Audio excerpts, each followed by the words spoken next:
Hi and welcome to Healthy Life Hacks. I'm Jennifer Jeffries, the present-day wise woman, a realistic naturopath coming to you from the surfing beaches of Australia.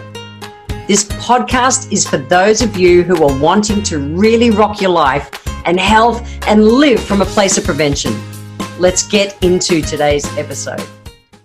To be or not to be, that is the question. It's time to continue my pulling apart of water and fat-soluble nutrients. So today I want to talk about the B vitamins. Now there's a bunch of them, so hang in there, listen in, and you'll be able to go to the show notes to go back and review them, okay? So I want to rattle them off, the main ones and their main sources and why they're useful. So vitamin B1 is thiamine, and thiamine helps the body to convert carbohydrates into energy. And that's a role in nerve function as well as muscle contraction, so things to work properly. It also helps to support heart and cardiovascular system, so damn important. And a simple sign, if you're low in vitamin B1, you see people get cracks in the corner of their mouth. Okay, if you're getting them, get on a vitamin B1 supplement. Now, it's added into cereals and things in Australia. I'm not a fan of that. I'd still rather see people get it from a food source if they can. So it's found in pork. Except the pork farming practices in Australia are pretty sad in my mind. So I'm not a fan of that. Your choice. Fish, cold water fish. The cold water fish all the time. So things like salmon and tuna, not farm salmon.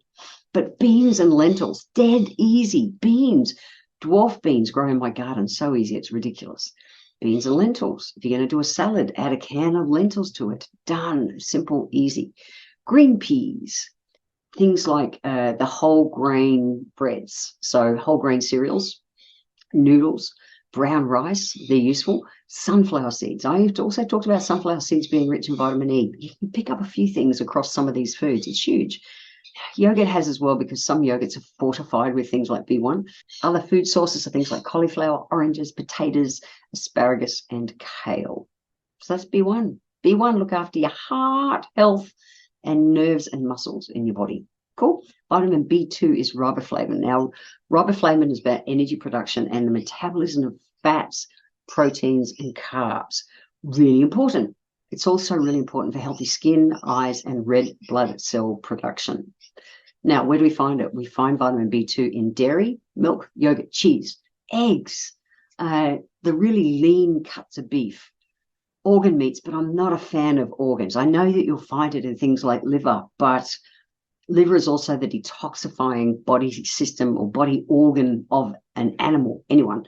And so you can get so many other nasties along with it. So I'm not a fan of that one. Chicken breast, cold water salmon, okay, wild salmon. Beetroot greens, the tops of beetroots. We're growing beetroots in a garden. I love to pickle beetroots and keep them. You know, I grow extra and keep them through the season. But the tops we eat all the way through the season. You know, it's been winter at the moment here as I record this, and we eat it just like we do salad top. You know, any kind of green vegetable for a salad. They're blood red. They're so packed in nutrients. It's amazing. So beetroot greens are great. Asparagus, fresh asparagus, not tinned. Peas and the big round kind of purpley grapes, the muscadine grapes. We don't see them much here in Australia, but those ones as well. Okay, so that's vitamin B2. Vitamin B3 is niacin. Now, niacin plays a big role in energy and metabolism. It's my favorite B vitamin. It's really pretty much my favorite nutrient in general. It's all about signaling with your body cells. It's about DNA repair. It helps your heart health, which is why I like to take it. It helps our circulatory system in general. It helps our digestion. It helps to maintain good, healthy skin. I did a whole episode on vitamin B3 because it's so good.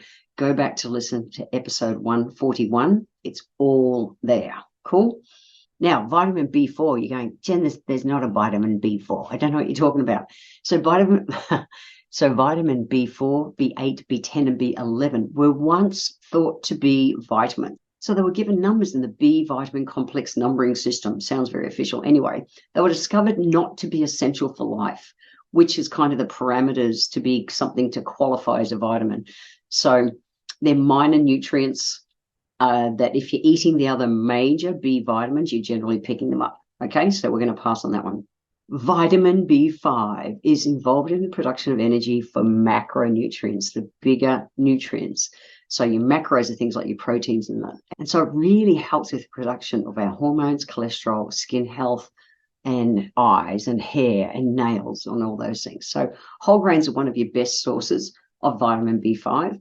But as soon as they go and mill the outside, so, if it's something like wheat, I talk about bungalow, which is wheat that's been polished off, refined. They've taken all the good fiber and everything off the outside. They'll take like 75% off, that's where the B5 content is. So whole grains, brown bread, as in brown wheat, brown rice, all the brown, the B5 is in that part. It's not in the white breads and white rices and things, okay? Really important difference.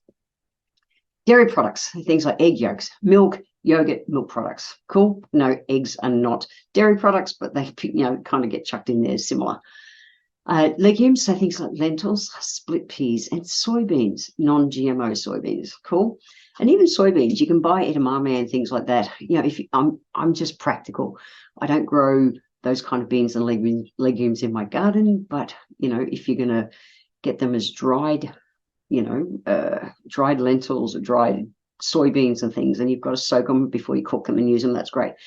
If not, at least get the tin ones, okay? So get little tins of edamame or little tins of black beans, all those kind of things are easy to add to a salad anytime, any day. Dead easy. There's no excuses to be able to pull up these nutrients.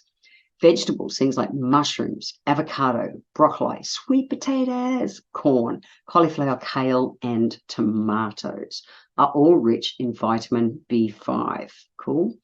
Remember, hair, skin, and nails are one of the truest reflections of what our internal health is like. We get to see it visibly in front of us all the time. Vitamin B6, pyridoxine, it's involved in over 100 enzyme reactions in the body, including the metabolism of amino acids. The amino acids are the building blocks that are found in our lean proteins and help to turn on our happies in our brain, etc. B6 is needed for that. Also for that gene expression, it helps to support B6 also helps to support brain health, hormone production, and immune system function. Really important. Found in cold water fish, organ meats. I've already talked about how I'm not a fan of offal, of organ meats, of cows and things. So I don't put that up there. Vegetable-wise, things like potatoes and other starchy vegetables. So I'm a big fan of sweet potato over white potato, okay? All of your fruits except the citrus. So B6 is found in all of your fruits except citrus. So it's good. Make sure you're getting a variety of all your fruits, all your colors, all your veggies. It's the way to do it. B6 is what's thrown into so many cereals and things nowadays because so many people are actually low in it. And yet such simple things as your starchy vegetables, your potatoes, your avocados, your bananas, all your fruits except citrus are loaded in it. Eat a variety of food and you'll get the nutrients. Vitamin B9 is folate or folic acid. So folic acid or folate plays a crucial role in the DNA synthesis, and that's new cell formation and red blood cell production. And this is really important for pregnant women, which is why it's prescribed nowadays, because it helps to prevent neural tube defects in developing fetuses. So most pregnant women take B9 folic acid nowadays, but it's found simply in dark green leafy vegetables. So remember that your B vitamins are water-soluble nutrients. So if you're going to cook that vegetable, you want to make sure there's a lid on the pot. It collects the steam because otherwise those nutrients, a big part of those nutrients disappear in the steam. Put a lid on the pot and then drink that water from the vegetables. It actually tastes great. It's just like drinking veggie stock. Drink it once it cools. Otherwise you're losing all those nutrients. Okay, so dark green leafy vegetables, things like turnip greens, spinach, romaine lettuce, asparagus, Brussels sprouts, broccoli, broccolini, beans, all really useful. Sunflower seeds, simple, easy snack. Just raw sunflower seeds taste great. Okay, seeds are an easy way to bring in, to be able to pull up our nutrients, good fats, and also vitamins. Vitamin B12 is one that is, I'm vegetarian. It's one that can be low in some vegetarians. It's got to be mindfully eaten to make sure they get it, vegetarians and vegans, because it's mainly found in animal, okay, or dairy. So I'm vegetarian, not vegan. So I'm a yogurt eater, and I do whey proteins. And whey proteins, they all come from grass-fed animals, okay? So I don't have a problem with B12 generally. However, some people do. B12 is not generally found in your veggies and your grains and fruits or any of those kind of things. It really is meat, fish, dairy, full stop. So if you're not having them, watch out, because it's super important for nerve function and brain health. That's it, okay? We really need B12. So our body needs all of these. They are water-soluble nutrients. Our body, once it's got, say this much, and you put this much in, well, that much, it's going to flush. It's going to flush. That extra will always flush. It won't store. Where fat-soluble nutrients store the extra. They don't with water-soluble. So it's something we have to mindfully eat those kind of foods every day. B vitamins all work together. It's not like, hey, just use this one to get this. It's not. I talk about how our body is a body of body systems. It's not one body system. The same with nutrients.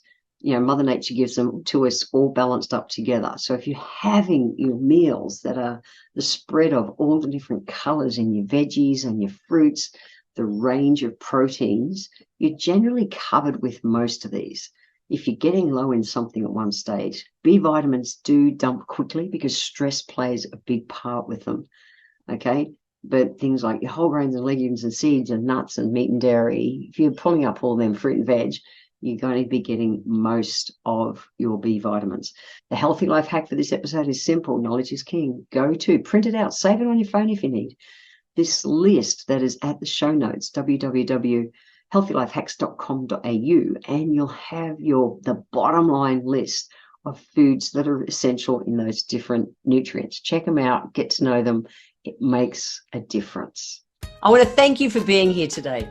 If you enjoyed my podcast, please let me know by leaving a review on Apple Podcast. Every month, I draw one lucky person who leaves a review, have a free 1-hour consultation with me. Be sure to subscribe to the show wherever you're tuning in from so that you always catch the next episode.